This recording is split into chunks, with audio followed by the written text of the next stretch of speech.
Thank you. Now let me see. Now I can ask you, how did you even get on the set of all of that? Cause like, we kids, we looking at Nickelodeon or something like that, like Disney World or something. How do you even get into that realm? Wow. Okay, so I was doing a talent show. My mom was like, that's one thing about my mom. Like I said, I was in theater, so that's dancing and singing. So it's something like I was pretty much a triple threat. So I already knew how to do all that. I was also doing comedy, stand up. I do impersonations. I could do Arnold Schwarzenegger, Sylvester Stallone, Urkel, MC Hammer, all the Macy Gray. So she had me in this talent show, and I do martial arts. So that was like one of the acts I had was doing martial arts. I was singing, I was dancing, everything I knew how to do. I was pretty much doing in this talent show. And this man, Richard Delancey, he was a casting director for what was the name? Unsolved Mysteries, and he actually discovered me. And he recommended me to his best friend at the time. He's passed away. His name was Sean Hugh, the ANY agency. And he was a talent agent. And he told him about me, had him come down. He liked what he saw. And actually, I believe that week, there were already auditions going on for all that. It was nationwide. And he ended up actually submitting me on it. And the next thing you know, that next week, after him already, find me and taking me under his wing, I was going on auditions for all that.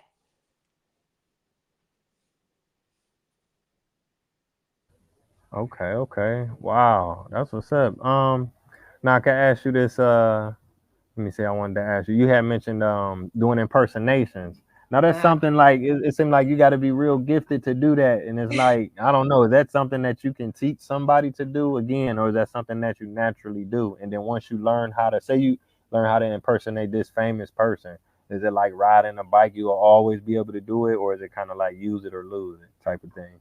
I feel like I, I can only speak for me. So I think there's probably some that probably like they probably study that or whatever. But being so young, I think all of us have done it one way or the other. Where we'll be watching somebody, even if we're telling stories, where even if we're talking about our grandmother or our grandpa, like we've all copied someone in our lives. That's doing impersonations right there. You know what I mean? So it's just like it's really easy. I feel like it's a lot easier when you're younger because we don't think about it. We're just literally having fun. So like I said, like you might be telling your boys about some chick that that you might have just met, or you saw her walking down the street, or somebody that was just at the bodega or something like that, and then you changed your voice, like you're telling them the story. It's the art of storytelling. It's a lot easier than people even realize. It's just like when you just say impersonation. So I think because when people are like, oh, okay, you say a celebrity's name, it's like they tighten up. It's like, okay, well, how do I do that? But we do it almost every day. Anytime we're telling a story, even we tell our parents, oh, you remember this? Like we've all done it where we changed our voice or something. You know what I mean? Yeah, yeah, that's true. Cause you have family. Like I got brothers and sisters. They be like, "Oh, your daddy. You heard about your daddy." Then we all make his voice, but you be like, Yes. you sound like him for real.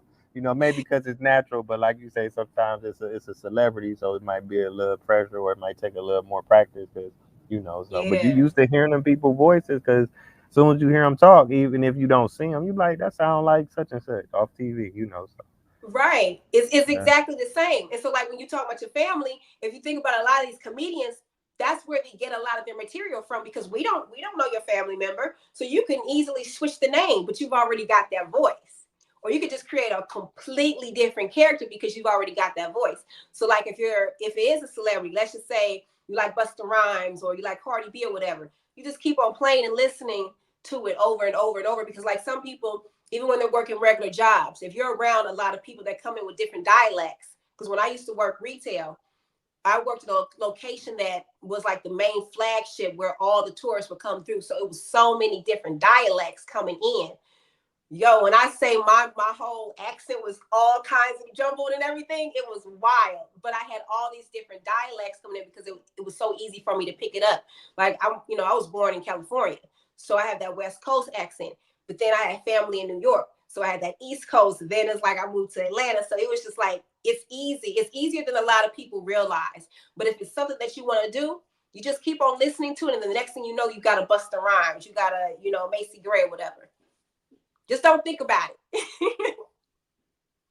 Right, right. Now I can ask you now, like I say, from my perspective, being a kid, you watch TV, you see all these famous people, you dream of even getting a chance to meet them, but you actually get a chance to perform with them, or you on the same stage with them. Like you had people like Coolio or TLC or Montel Jordan when they would come through the show. Did you ever get a chance to interact with them? And how did that feel as a child? You know what I'm saying? Because when you grown, you look at things a little bit more differently. You know. Man, like you said, when you get older, you don't even like you look at things different. You don't even realize how blessed you were.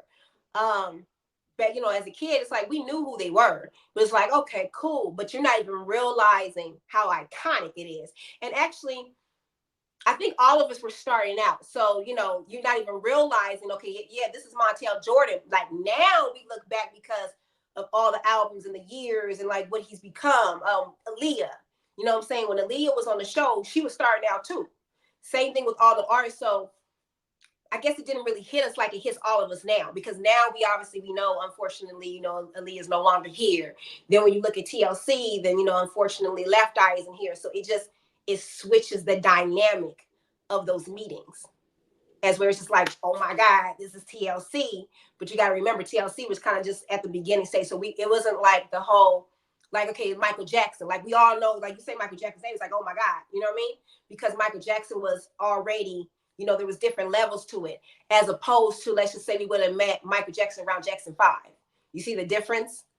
So it was cool. It was just like we were all on the same platform. And then as we got older and you see this person has won this award, this person has all these projects and movies and TV shows and everything, it's like, man, I remember we were all growing up together, or we were all coming up together. It hits differently. But it's great to have been able to meet certain people who especially aren't here anymore, just to be able to have been in their present. And I had great experiences with most of all of them.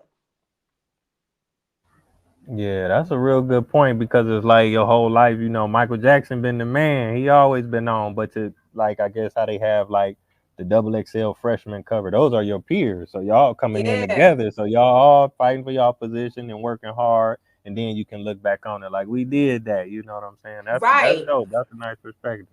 Because you don't even That's dope. realize the level that everybody's about to go to. Same thing with Usher. Usher came on our show because the thing is, one thing about our show was a children's version of SNL. So you stopped by, you brought your clients by all of that if you had an artist that you were trying to get out there. So that's why I said, like, all these artists, I think when Usher came by, that might have been his first album that they were pushing. Same thing with Debrat. So it was like, this is like when they were hot, but Debrat wasn't the Debrat that we know now. You feel me? Usher was not the halftime Usher that we have now. It was like he was, he had the dimples, little chubby face or whatever. Like it was just like, oh, who's this? You know what I mean? So it was different levels to it, and it's like you have them at their first, right there, like we were just saying. You have them at the first. Same thing with Brandy. I think it was Brandy's first album. I don't even think Moesha had come on yet. So just to like give you some insight of like how fresh this really was, and then when you fast forward, it's like, wow. Yeah, yeah. I definitely had a special class though. I know it's people coming out all the time, but that was a special era for sure. Oh Um, yeah. Yeah, no doubt. The '90s was something else. Now let me see. Now, did you have a favorite episode or skit? Because I know you probably did so many, but did you have one that was like that was really fun? I really enjoyed doing that because, like I say, when you young, y'all playing in the chocolate, y'all blowing stuff up. It just seemed so fun. But y'all working, but you know. Mhm. I've always said the Randy and Mandy sketches were my favorite because it was chocolate and we got to mess up everything and not get in trouble.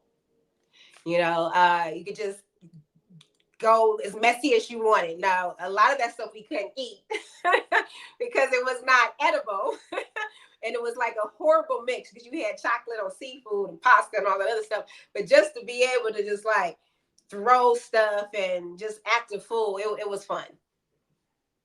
Okay, okay. Now I wanted to ask you this, if it's okay. What was some of the cons of being on the show like that? Because like I said, we watching TV and we like, okay, you do your episode and you probably go home, but you like, no, it don't work like that. We got to stay for 8 hours to do that 30-minute episode, because we just don't know.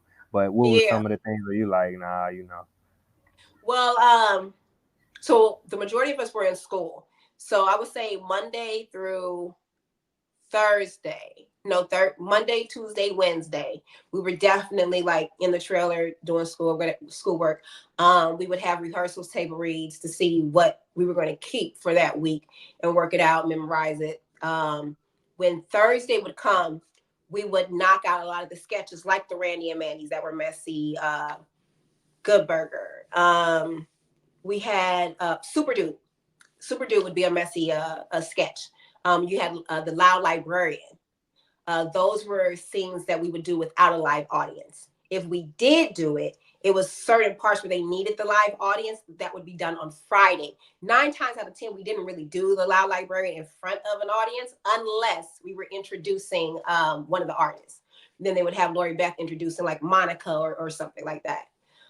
So Thursdays we just filmed, and Fridays, I can't say Fridays was a little bit laid back. It really wasn't. But Fridays is when we would bring in the musical guests. So now you're doing sound check. Now you're getting us ready, and now you got to make sure that you're hitting all those lines and everything, because now we're getting ready to have the live audience. And those Thursday and Friday would run kind of late. Friday wouldn't run as late because we had, the live audience, unless it was something that we had to film after the live audience. But that was like very rare. And then like on the weekends, we had it off, and then we started back over again on Monday.